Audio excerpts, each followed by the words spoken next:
మన ముఖ్యమంత్రి చంద్రబాబు నాయుడు గారు ఆంధ్రప్రదేశ్ని వేగంగా అభివృద్ధి చేసేందుకు మరొక ప్రణాళికతో ముందుకొచ్చారు. గతంలో P4, తర్వాత విజన్ 2047 ఇవన్నీ మనం చూసాం. ఇప్పుడు మరొక కొత్త ప్రణాళిక మనం చూడబోతున్నాం అన్నమాట. ఏంటంటే అది రాష్ట్ర అభివృద్ధికి 3 జోన్లు ఏర్పాటు చేయబోతున్నారు. ఇది ఎందుకంటే సమగ్ర వికాసానికి ప్రాంతాల వారీగా ఏర్పాటు. విశాఖ రీజియన్లో 9, అమరావతిలో 8, రాయలసీమలో 9 జిల్లాలు ఉండబోతున్నాయి. నీతి ఆయోగ్, సింగపూర్ సంస్థల ఆధ్వర్యంలో విజన్ ప్రణాళికలో రచిస్తున్నారంట. వీటిని సీఎం సారథ్యంలో ఒక స్టీరింగ్ కమిటీ కూడా ఏర్పాటు చేయబోతున్నారు. ఆయనే మానిటరింగ్ చేస్తారు.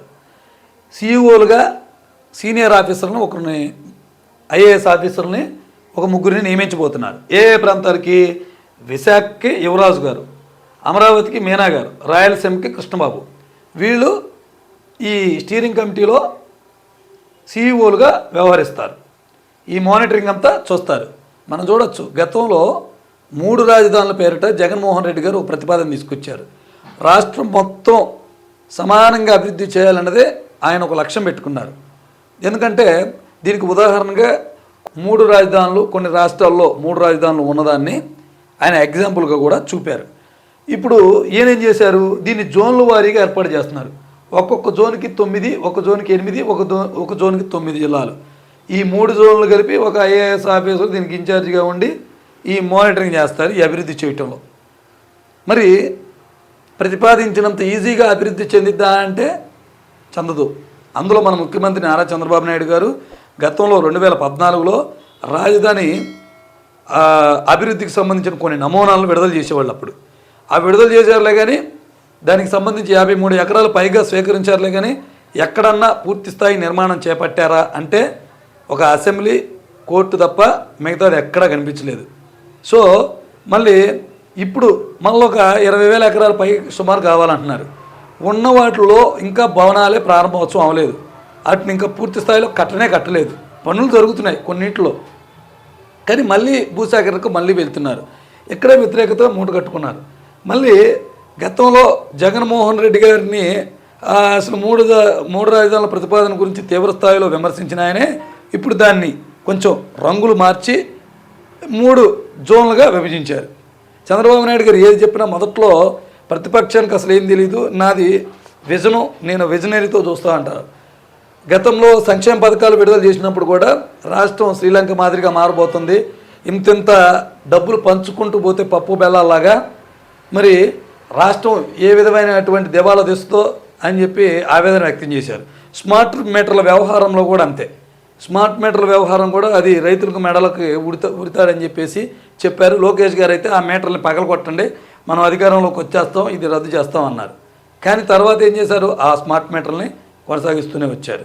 అలాగే ఆ సంక్షేమ పథకాలు అయితే అమ్మఒడి ఉందో దాని తల్లికి వందనం పేరుతో ఆయనేమో ఇంటికి ఒకరికి ఇస్తే ఈయన ఇంటికి 3, 4, 5 కూడా ఇచ్చారు. సో అలాగే ఇప్పుడు కూడా అంతే, 3 రాజధానులు వద్దన్నారు, మళ్ళీ ప్రాంతాల వారీగా దాన్ని జోన్ ఏర్పాటు చేసి రాజధాని మట్టికి ఒకటి ఉంచుతున్నారు. అంటే కొంత చేర్పు మార్పులు అనేది చేశారు. ఆయనేమో రాజధానుల పేరుతో చేశారు, ఏమో డివిజన్ల పేర్లతో చేస్తున్నారు. సో ఏదేమైనా మనం అభివృద్ధి చేస్తే దానికి కాదనే వాళ్ళు అయితే ఎవరు ఉండరు. కానీ రాష్ట్రంలో 16 నెలలు 15 నెలలు గడుస్తుంది ఈ ప్రభుత్వం అధికారంలోకి వచ్చి. పూర్తి స్థాయిలో ఎవరికైనా మేలు జరిగిందా అంటే ఎవరికీ జరగలేదు. మళ్ళీ ఇప్పుడు కొత్తగా మరొక తుఫాన్ రాబోతుంది. మొన్న మోందా తుఫాన్ ఎఫెక్ట్తోనే రైతులకు, చాలామంది రైతులకు, దెబ్బతిన్న రైతులకు పరిహారం అందలేదు. రైతులు బీమా కూడా రెన్యువల్ చేయలేదు.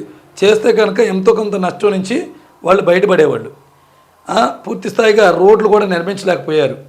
అసలు ఇంత అభివృద్ధి చేయాలని చూస్తున్నారే, అసలు రాష్ట్రానికి మణిహారంగా ఉన్నటువంటి రోడ్లు ఎందుకు డెవలప్ చేయలేకపోతున్నారు?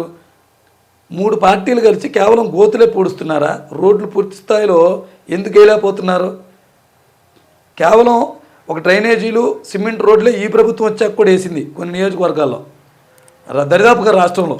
గతంలో కూడా వాళ్ళు అదే చేశారు. పేదలు అప్పటికిప్పటికి వాళ్ళ తలరాతలు అలాగే ఉన్నాయి. పనులు లేక చాలా ఇబ్బందులు పడుతున్నారు, అప్పులు ఊబిలో కూరుకుపోయి ఉన్నారు. సో ఏంటంటే అంటే ఇవన్నీ పేపర్లో చదవడానికి చాలా సంతృప్తికరంగా ఉంటాయి. ఈ అభివృద్ధి అని, అదని, ఇదని. రాష్ట్రంలో కారు చౌకగా భూములు కార్పొరేట్లకి కట్టు పెడుతున్నారనే విమర్శలు గట్టిగా వినపడుతున్నాయి. ప్రభుత్వం అధికారంలోకి వచ్చి కొన్నాళ్ళకే ఓర్సా కంపెనీ అనే దానికి బోల్డ్ ఇచ్చారు. దాని కంపెనీ ఒక ఫ్లాట్ మాత్రం ఉంది, దానికి కొన్ని కోట్ల రూపాయలు ఆ కంపెనీకి వీళ్ళు దారపోసారు. ఇప్పుడు నిన్నగా మొన్న ఇప్పుడు విశాఖపట్నం అలాగే బందర్లో కూడా మైరా అని ఏదో ఒక రిసార్ట్, దానికి కూడా భూములు అప్పు చెప్పేస్తున్నారు, కోట్లు విలువ చేసే భూములు.